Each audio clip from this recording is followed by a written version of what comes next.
Welcome, everybody. Mike Martinez, and today, in today's Born to Win conversations with Mike and Ray, today we're going to talk about an interesting subject. Ray, how you doing, my I'm man? doing all great, man. Great to be on this tonight. Yeah. Now, Ray, do you want me to call you Ray, or should I call you Sensei Juan, or what? Ray is good. Everybody knows me by Sensei out there, but Ray is good. All right, so we'll call you Sensei Juan. Sensei is good. Today's subject is going to be how martial arts affect people's lives as far as personal development. Right. We're not talking about fighting, but we're talking about personal development. So you're good with that, Sure. Sensei? All right. We'll be right back. Don't go away.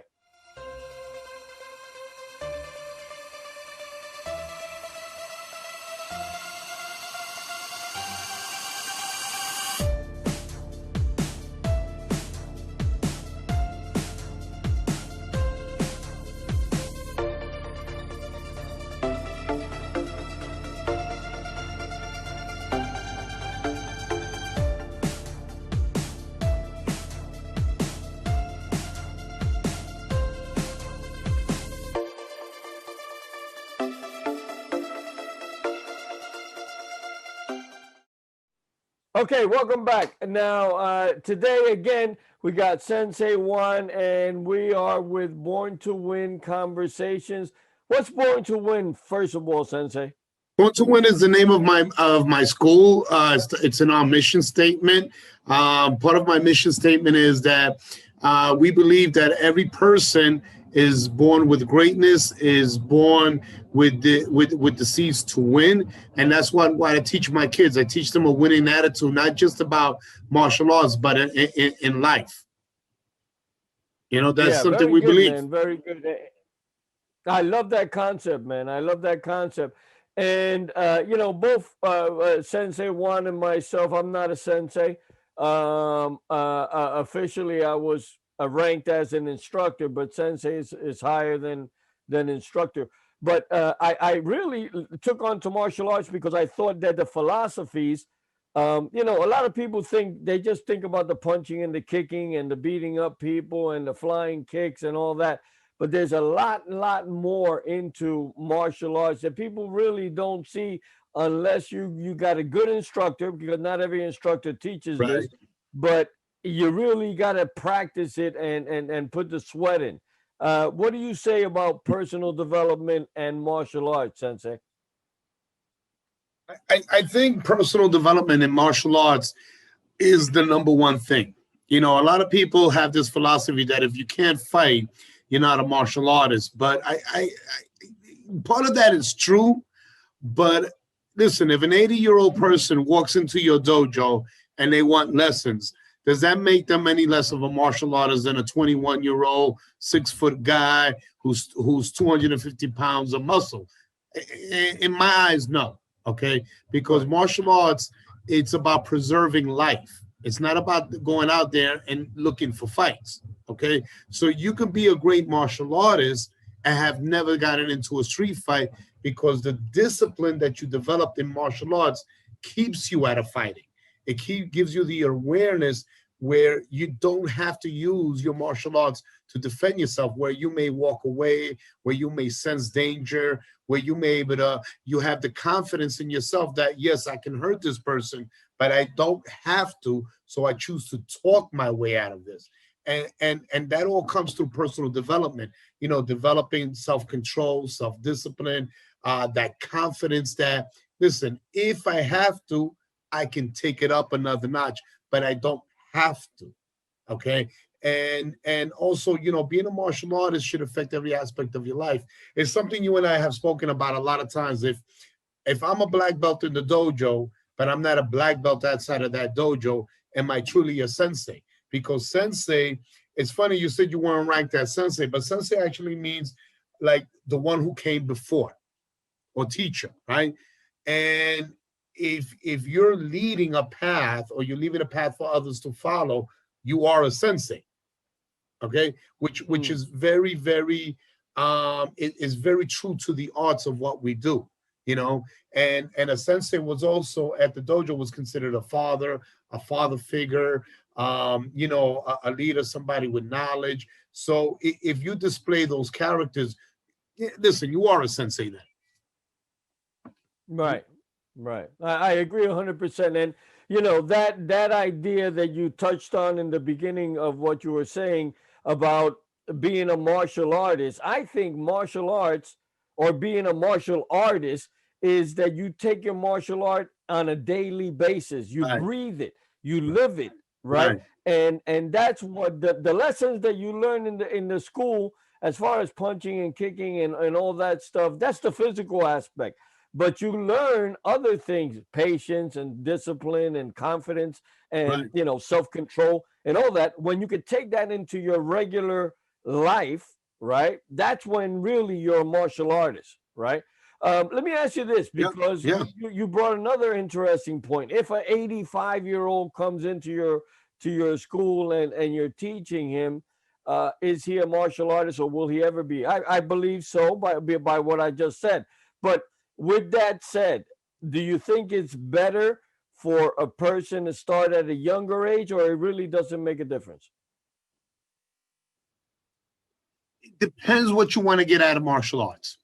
Okay. If you want to be a competitor, if you want to go out to a lot of tournaments and win trophies and all that, the younger you start, the better off you are because you get more chances to practice. Your body responds better. Maybe your parents are paying for classes, so it frees you up from working and you have more time to train. But if you're looking to adapt the philosophies of martial art and to really put that into practice, I think an older student is always better because they understand the concepts and the philosophy. If the student is paying for those classes, they're going to work that much harder. All right. It's a lot harder to quit when you've already paid your money for that month than somebody who has mom and dad paying. And if they quit, it's no money out of their pocket. I really think it's what you want to get out of it that makes the difference. Like I love teaching children, love it, but I don't teach 3 to 5 year olds because I think I'm doing more babysitting, more daycare. There are schools who take children at that age. They run a wonderful program, but the way I teach is not good for me to take them at that age because they're not going to appreciate what I'm doing. They're not going to understand the philosophy behind what we do, as opposed to say somebody who's maybe 13, 14, 15 years old who's already starting to ask questions about life. That's my Right, thing. right. And yeah, yeah, and that's an excellent point, man. Because I remember when I first started, and you, Sensei Juan and I have been associates. We've been friends. We went around a lot of years saying we were cousins. The fact of the matter is, we grew up as very close friends Yeah, and in a religion. And what happened was that when I first started, I mean, Sensei Juan and I started. His father was into martial arts, and I was just looking to learn how to fight, right? And that was just the reality at the time. And as you know, in the beginning, that's all I was. This is mumbo jumbo, the philosophy. But then, as I got older and I saw how it applied to improving my life, then I said, you know what? There's a lot more there right, and I gotta say, it really had to do with the instructor that I had because I had a lot of instructors that were just focused on fighting, and it was just focused on this is how you beat them up and this is how you do this and the other, and it really wasn't a philosophical thing until I met one particular right, instructor, Kashimoto, and right, at that point it was like, hey, this is something that you use to improve your fight. Yeah, I mean your life. He actually, from the very first class that I went to he said, "Don't try to use this in the street to fight. You're gonna lose. You're gonna be messed up." That's what he told me. right, And right, I know that by looking at the people and by experiencing after years the things that I learned from him, I could use it in the street to fight, no doubt about it. But what he was trying to get in my mind was that it's pushing through, you know, when you've done 900 punches, getting the 901. When you want to quit, when your body is screaming, stop already, Right, right? right, And you right, continue to go through, that's the discipline. That's really, and he would associate that all the time to your outside living, right? When you're going through the biggest problem and you're afraid to continue, you right. continue and you see that you could win, right? So those philosophies really made a big difference for me, right? Yeah. What do you think is one of the greatest philosophies that you teach your people? You know what I think is that same, to push beyond your limits, all right, Mm, and to understand that things take time. You know, in martial arts, you know, there's always another layer. Okay, and it's funny because I was explaining that to my kids the other day with a technique, the downward block technique, and I was telling them that this is a very basic technique, but within this technique, when you take it apart, there's different layers. There's an advanced application to it. And that's just because I reveal this to you, there's it does not mean there's not something deeper to go into. But you have to wait for that knowledge. You first have to master the basics, really get good at this. It's like I always tell them, listen, we have a building, we train in a building. And I ask them, what would happen if we didn't have a floor? And it's amazing. Well, the building will fall down. I told him, yeah, well, that's like life. In life, you got to have a strong foundation, just like in martial arts. If you have a right. strong foundation with your health, with your education and your finances, you can build on that. But if you don't have that foundation, everything else eventually falls apart. Everything, because it has to be there, Absolutely. you know. And it's funny, you're talking about your first teacher. I remember the first time I walked into Sifu Shum school, and I told him, listen, I was recommended to come to your school. I want to learn kung fu. He had asked me why, and I told him, well, I want to learn how to fight. And he tells me, and I never forget this, he goes, listen, you don't need martial arts to know how to fight. Grab a bat and hit somebody. There, you're a fighter. And then he follows it up. Listen, fighting and hurting people, it's easy. That's the easiest thing to do. But can you help people? Can you learn how to heal somebody? And I'm 15. I'm like, oh my God, listen, I want to learn how to kick ass. I didn't come here to listen to Confucius say. But like, you're 15, you're a kid, Yeah, right. but as time goes on, and again, being that I was the only person of my age in that group, everybody in there was an adult. Everybody there was older than me, and I saw the respect and how they could fight and push themselves. And I mean, these guys were kicking and punching each other, but at the end of the fight, have that respect for each other, and that everybody was there to just elevate each other. That impressed me beyond anything else. Absolutely, man. Absolutely. And ironically, the sensei that I told you started teaching me philosophy, that's the first thing he said. It's easy to hurt somebody, right? Yeah, And the next thing that he said, because you know what? You get a lot of these karate guys that just say, I'm going to yeah, show you how to go to the UFC and kill people and whatever, right? right, But my instructor said to me, Mike, if you go out there and you have a fight with two guys and you beat them up, guess what? Tomorrow you get out of your house, you got to look around right, because they may be behind some car with a gun waiting to get revenge on what you did to them, right, right. right? And it just turned my whole thinking around. Hey, you know what? Never thought about that, Yeah, right? Because like I said, all the other instructors, and I studied Wing Chun and I studied right, right, Goju-Ryu and I studied different martial arts, and they all said, "Oh, this is the ultimate way to fight." right, And right, he never said that, man. right. He just said, "Come here every day and work hard." Yeah, Right? Just go and give 100% everything you do, right, and that was the philosophy. And I'll tell you, I mean, I remember this one guy that was a really good guy in the school, really good as far as technique went, and he was a quiet personality, wasn't a flamboyant person, wasn't aggressive. He was very low key. And I remember somebody telling me that he got into a fight with a group of kids that were trying to steal his brother's bike, Right. and he wiped them all up, right? Right. And again, he wasn't the guy that would just go crazy in the school and beat people up for no reason. He Right. was a very low key guy, but he knew his techniques.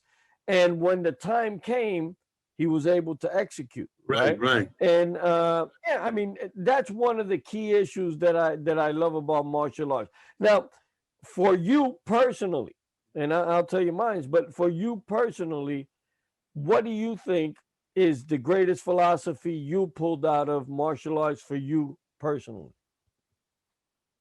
Wow. You know, I know there's a lot. I know. there are so many less.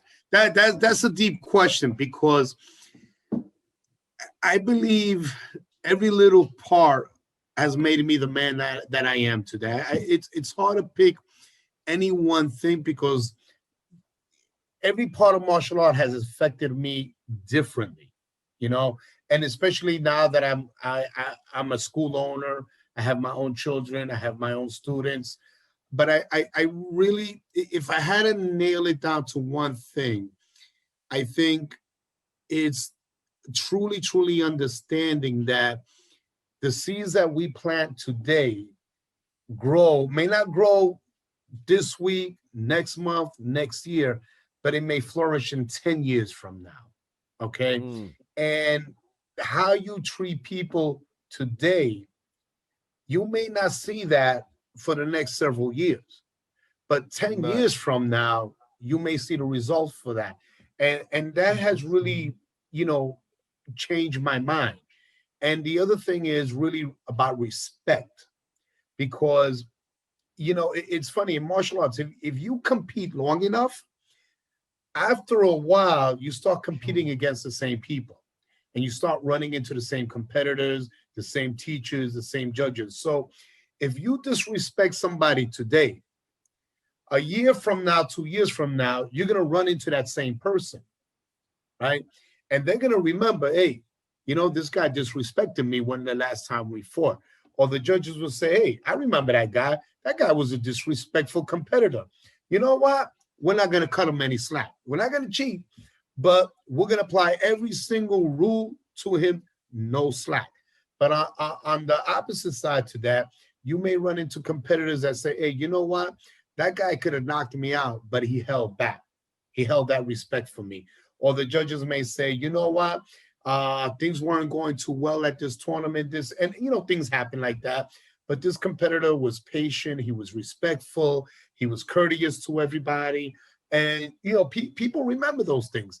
Or like me, you know, I've had the privilege to judge at a lot of tournaments, and it's amazing when sometimes I go to places and somebody will stop me and say, hey, Sensei Juan, how are you? And I'm looking, I'm like, who the heck is this person, right? I don't even know my name. Oh, you know what I'm saying? And then, oh, listen, in 1999, I was at this tournament and my son was competing and he started to cry. And you know, you bend the rules a little bit. You stopped you stopped the ring. You spoke to him. You gave him some confidence. He didn't win, but you gave him a chance to finish what he was doing. You know what I'm saying? And that stays with you, and you realize, listen, we do live in a small world. What we do affects other people, and sometimes you may not think people appreciate what you're doing, and maybe because of what's going on, they can't show you that appreciation. But years down the road, you may run into them, and then they'll show you that appreciation, or they'll tell somebody else about you, and Mm, you'll hear, oh, listen, I heard you're a judge at these tournaments, and I've heard that you know, you do a good job, and I just want to thank you. And I think those two, you know, about respect and time, how what we do, you know, may take 15, 20 years to flourish. You know what I'm mhm, saying? And it's funny, like where I get my martial arts supplies, right? It's a funny thing because I used to be a student years, you know, we've been in the martial arts so long. So I always bought for them as a student. And eventually, when I opened up my own school and I was hard pressed for money, I went in there. And the owner of the place, it was funny because a lot of people would tell me, "Oh, this guy's a racist." I don't want to say the name of the, the company, but a lot of people had complaints about the owner. So a lot of times it's the wife who's out there dealing with people, not the husband. But I went to him directly, and listen, I didn't have the money, the cash for the mats that are on my deck. Do you know that with a handshake, this guy gave me the credit for those mats based on a handshake? But nobody sees the 15, 16 years prior to that I was buying from him as a student, always saying hello to him. And sometimes he was rude. Let me tell you, sometimes this guy was rude. But I said, you know what? I'm a student. I represent my teachers. I got to go in there with a good attitude. And I continue to buy from him. And whenever there's been sometimes issues with orders that they've messed up or whatever, but he always treats me like a gentleman. And I know he doesn't do that for everybody. And I've seen him be rude. But I planted a seed 15, well, let's say close to 30 years ago with this gentleman. And now that seed is taking place. And that's the lesson for me.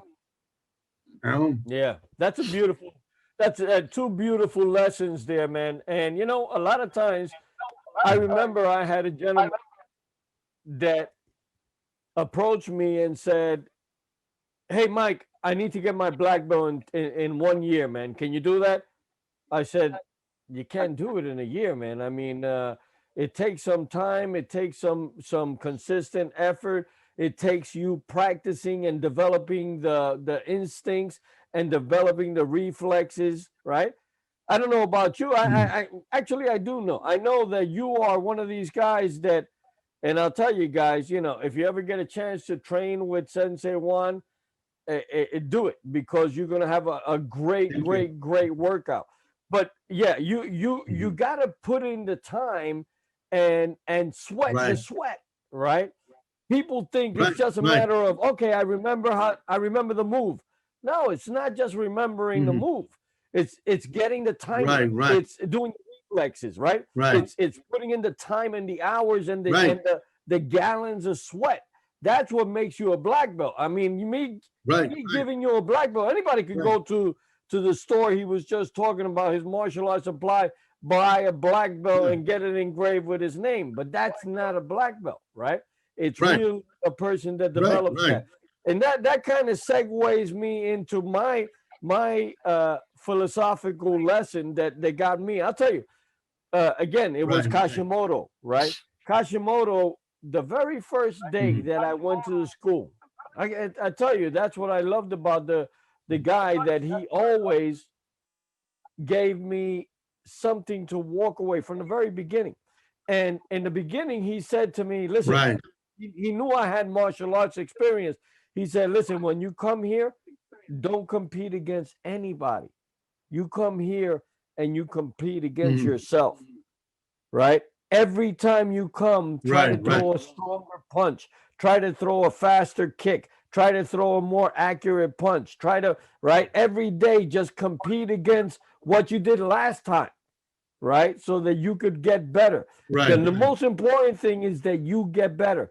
And I got that philosophy of, it's just about me improving. It's just about me improving. And I remember he used to say, everybody be throwing punches. He'd say, come on, beat yourself.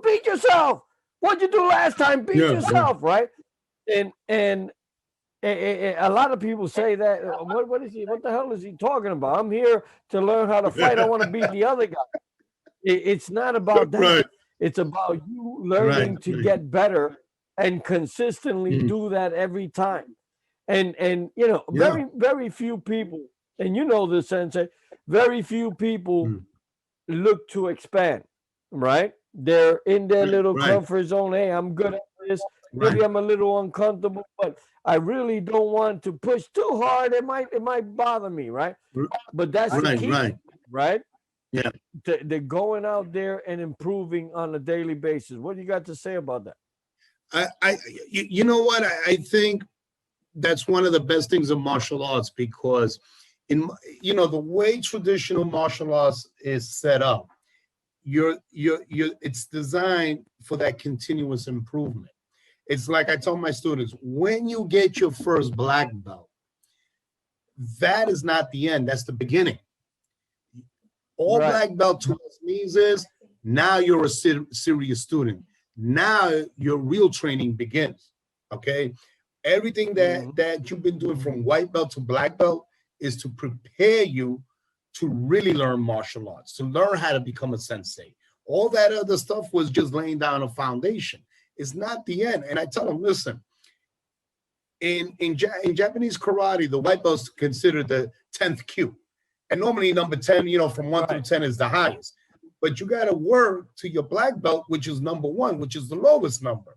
Now, once you get to number 1, your black belt, now from black belt, you got to work to your 10th degree. You got to work back up to that 10th level. Right. All right. And that's another long journey. All right. And in some schools, some very traditional schools, they won't even test you for certain ranks until you hit a certain age. Right. Like 3rd or 4th dan. If you're not of a certain age, they don't care how skillful you are. You still got to put in that time. And that pushes you, that tests you, that really goes to show, is this guy really dedicated to this art? Is this a guy who wants to come, get a black belt, move on? Or is this person really interested in passing this particular martial art to other people? Now, with that said, Mike, I do believe there's room for lots of different teachers. There's room for lots of different types of students. You and I both know schools that make $80,000, $90,000 a month. They streamline everything, and there's nothing wrong with that. Because there's a type of person that goes to that school, and then there are teachers who may only make $3,000 a month. That's a different type of mindset. That's a different type of student that goes to that school. All right. Then there's students who say, listen, I'm committed to this for life. I want to be a black belt, but I want to go beyond that. I want to teach this. I want to pass this knowledge on. And then there are students, listen, I'm just looking to get healthy, to learn some self-defense and call it a day. So there's room for everybody. There's room for growth in many, many different directions. I just happen to be more traditional. That's just me. Right. And I'll tell you, for me, Japanese traditional martial arts has been an eye-opener. And again, I've studied Kung Fu, and Kung Fu, there's a lot of great Kung Fu instructors also. I think really it depends on the instructor and how he dispenses the philosophy and the teachings. Right. Because again, for me, it's more than just learning how to punch and kick. Learning how to punch and kick, there's only so many ways you could do that, right? Different strategies to get to the same point, but it's only so many different ways. Really, what I'm looking for, a lot of people don't know the fact that karate means empty hand, which really is saying you're on your own here. Figure this out, how to protect yourself, how to defend yourself, how to go out there and do it on your own, right? Empty hand. So it gives you a point of responsibility. In my school, which was a traditional Japanese school, if you were sparring with somebody and that person threw a kick, let's say, and they fell because the floor was sweaty or whatever, now they fell, it was an insult for me to put my hand out to try to help them get up, because in our school that meant like I'm offering to help you because you can't do it on your own. You see what I'm saying? So it's philosophy that really affected me, man.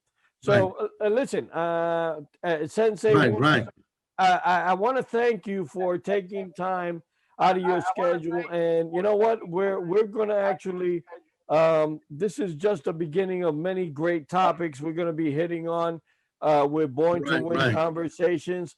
And how would you like to end this? I want to pick up on what you were saying about the definition of the word karate. right? Mm. Empty hand, because I learned a couple of things, and there's karate and there's karate do. You know, karate Right. do is the way of the empty hand, right? Right. Right. And I had a teacher years ago that I met. His name was Sensei Roy. Unfortunately I lost contact with him, but I knew him back in the early 90s. And we were talking about the definition of karate. And he told me his personal take on this, that it had a profound effect on me, because he said, when we say karate do, we think of the way of the empty hand for self-defense. But he said, you see, when you close your fist, you're holding on to things. All right. So you could be holding on to anger, jealousy, bitterness, low self-esteem. But when you open your hand, you let go of all that. And he told me, you know, karate do, the way of the empty hand, to him meant letting go of ego, of fear, of anger, and opening your hand to let the good things out and give it to other people. You know, so I've always, you know, that was a profound philosophy to me. You know, the way he presented this, and he was an incredible teacher. I mean, this guy was he was a police officer for about 25 years, a phenomenal martial artist.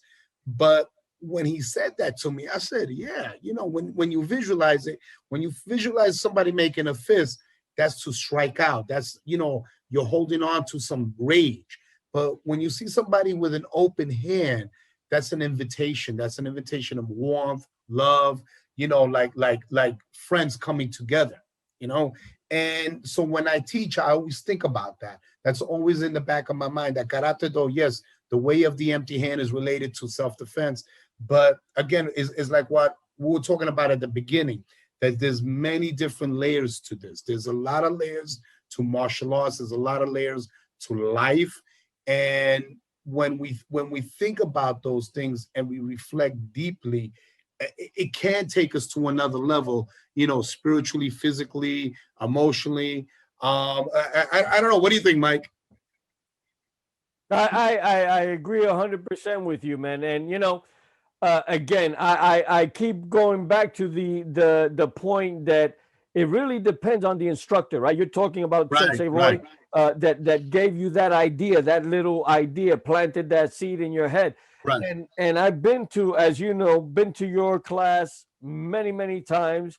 Not that I worked out in right. the class, but I've been there and seen how you run the class. Many of our promotions, yeah. Right, and your promotions, yeah.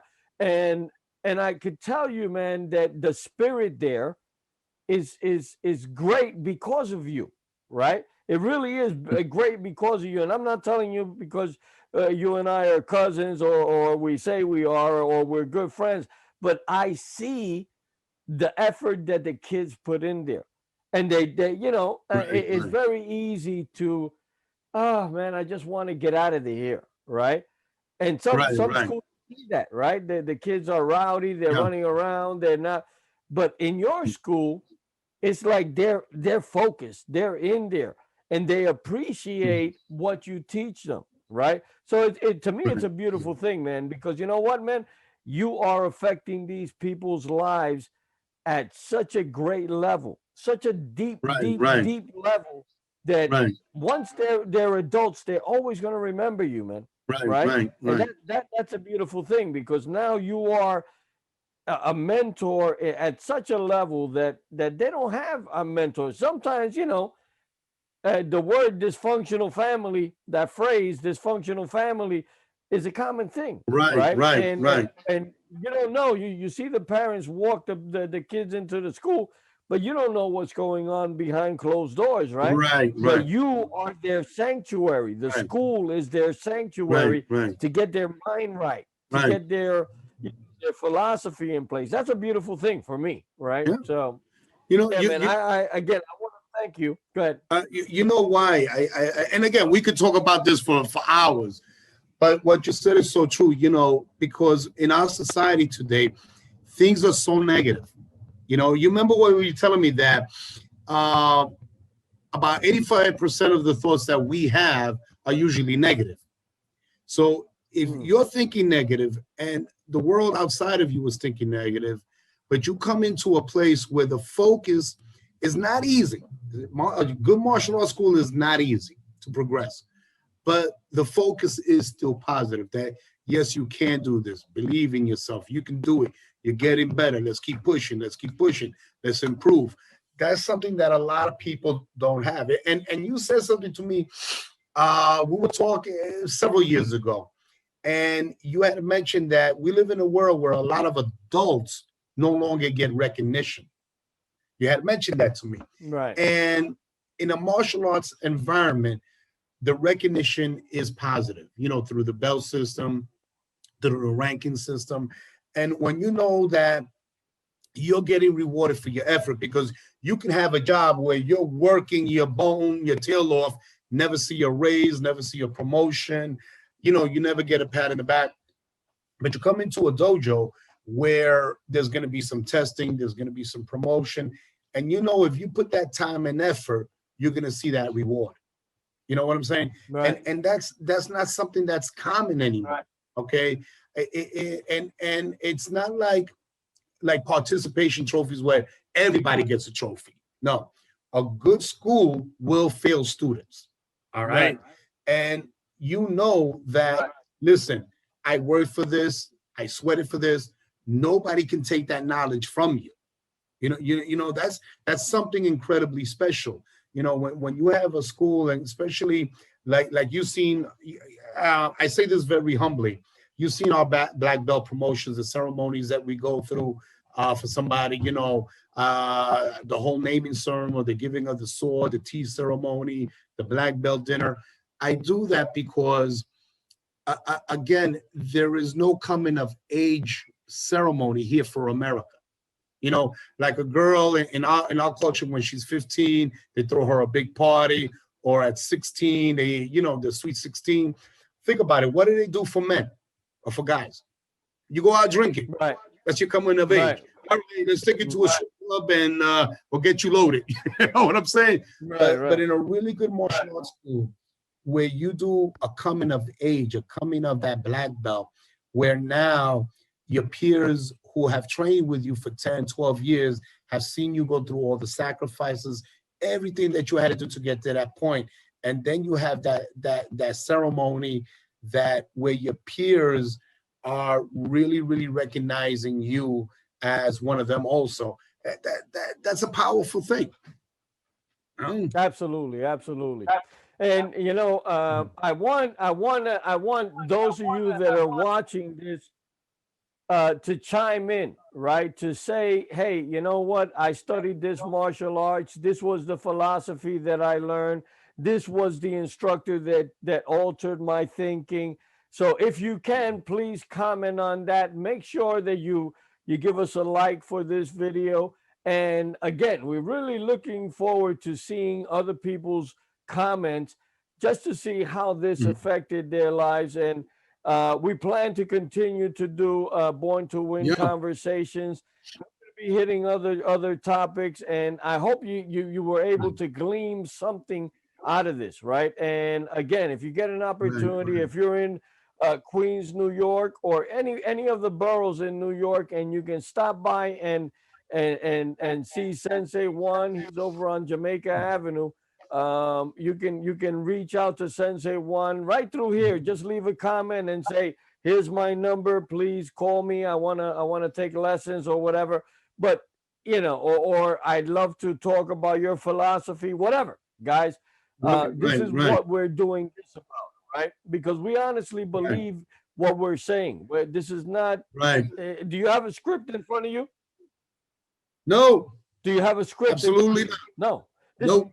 Yeah, this is something, guys, that we're coming up with on our own, simply because we actually love what this martial art idea is. So if you like the idea, if you got something out of this lesson, please share this, give us a comment, like this, and stay tuned to the next episode. And I'm sure you'll learn some very good things. Anything you want to say in closing? Just, listen, if you're a parent and you're looking to put your child in a school, like Michael said, really look at the instructor. A lot of people look at prices, and we understand it. Money gets tight, but look at the teacher. Look how he interacts with people. You know, I always say, listen, if you're a martial art instructor and you're at the bar getting drunk, listen, there's nothing wrong with having a couple of beers, but when you're an instructor, you got to live your life at a little different level. So look at the instructor, look at the atmosphere there, look at the respect that is shown. All right. And if there's a high level of respect between the students, between the parents, between the teacher and the instructor, the teacher and the parents, you know you're in a good place. All right. And that's, hey, God bless everybody. Yeah, and again, if you are in New York, in Queens, and specifically, and you're looking for you know, instructions in martial arts, or you just want to shoot the breeze with either Sensei or myself, please leave a comment. Let us know that you enjoyed this, and we'll be seeing you the next time. So thank you for visiting us at Born to Win Conversations. You're going to get some really good stuff here, guys. So start following us, and you know, Sensei, thank you. I know you're a busy guy. I appreciate you doing this with me. And until next time, man, I appreciate it. Have a good night. Thank you.